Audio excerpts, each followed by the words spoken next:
Ya, saya mau tanya yang terkait kerajaan 1000 tahun.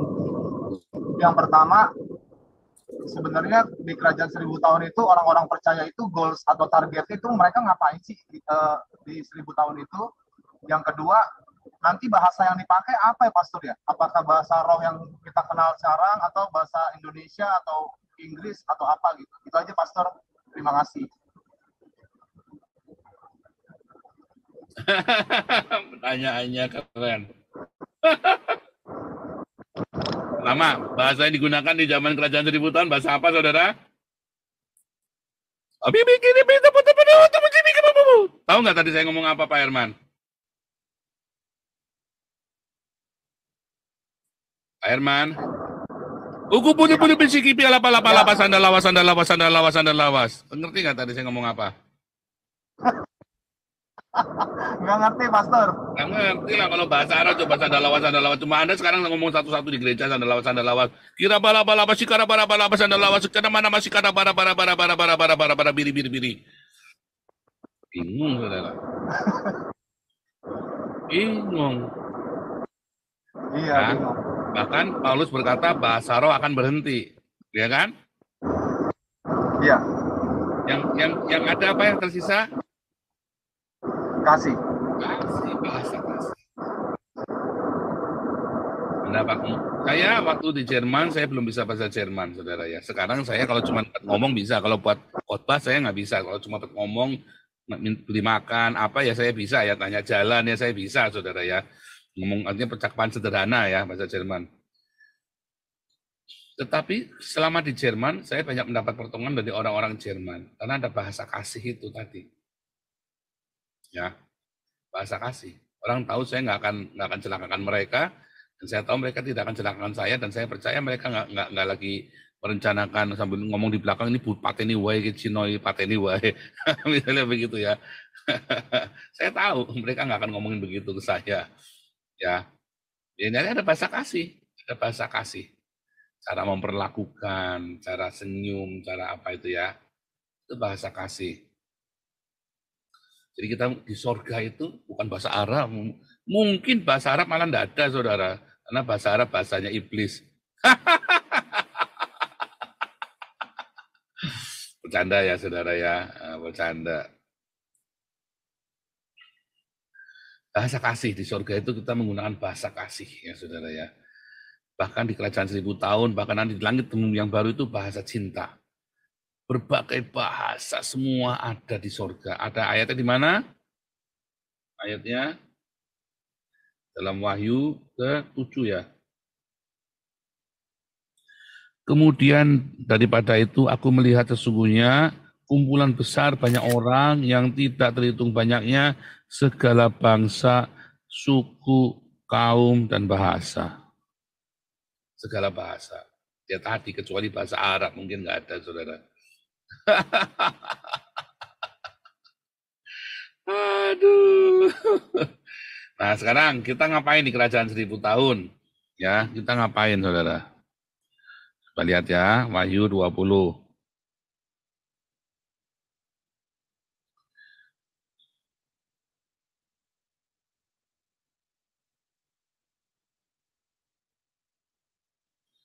Lihat ya, Wahyu 20 ayat 4 ya. Aku melihat tahta, ada banyak tahta dan orang-orang yang duduk di atasnya. Pada mereka diserahkan kuasa untuk menghakimi. Aku juga melihat jiwa-jiwa mereka yang telah dipenggal kepalanya karena kesaksian tentang Yesus, karena firman Allah, yang tidak menyembah binatang itu dan patungnya, dan yang tidak juga menerima tandanya pada dahi dan tangan mereka. Mereka hidup kembali, memerintah sebagai raja bersama dengan Kristus untuk masa 1000 tahun. Pemerintah, kita jadi pemerintah-pemerintahnya. Yang diperintah siapa? Yang lolos dari bencana alam meterai ke-7, sangkakala ke-7 itu. Kan ada 7 meterai, itu kan banyak bencana di dalam itu. Orang yang lolos dari situ, yang tersisa, itu masuk kerajaan 1000 tahun, ya. Tapi mereka mengalami kematian. Tapi kita yang sudah dirubahkan tubuhnya, ya sangkakala terakhir, 1 Korintus 15 ayat 52, kita dirubahkan dalam sekejap mata, orang yang mati dibangkitkan, kita dirubahkan, kita masuk kerajaan 1000 tahun, kita jadi pemerintah di situ. Orang-orang ini diatur, diperintah sama kita.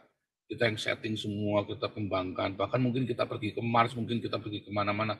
Bayangin 1000 tahun ya, 1000 tahun dengan kematian yang sangat langka.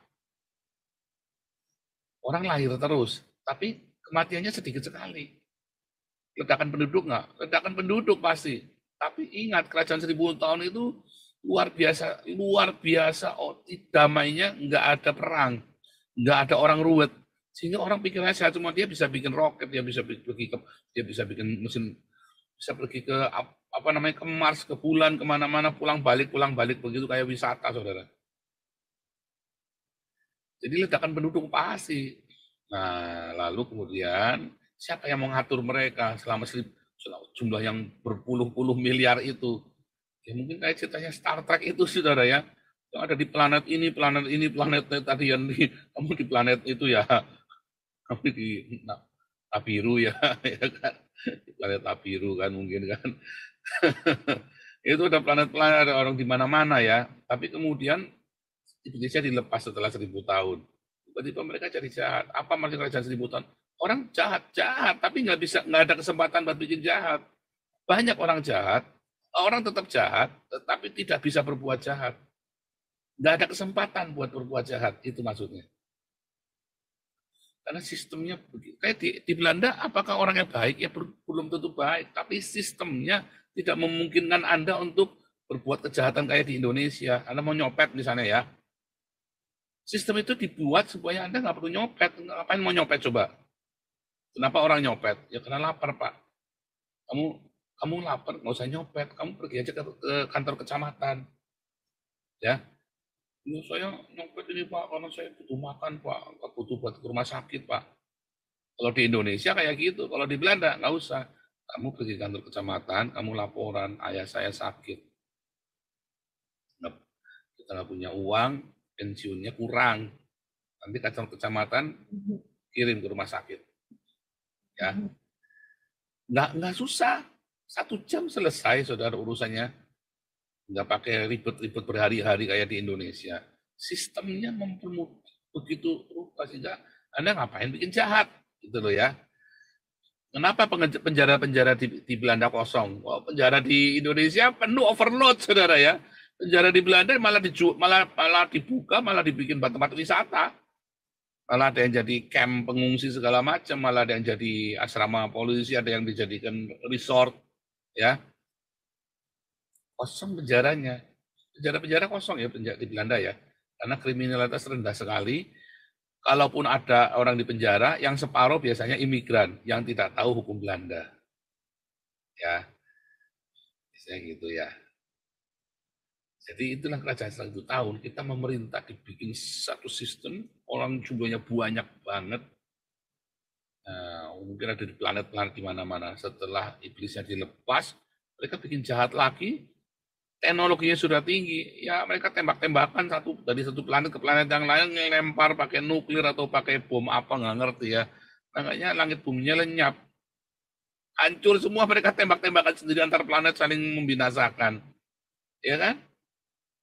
Kan semudah itu saudara berpikirnya ya, gitu ya Herman ya. Terakhir, ini jam berapa nih?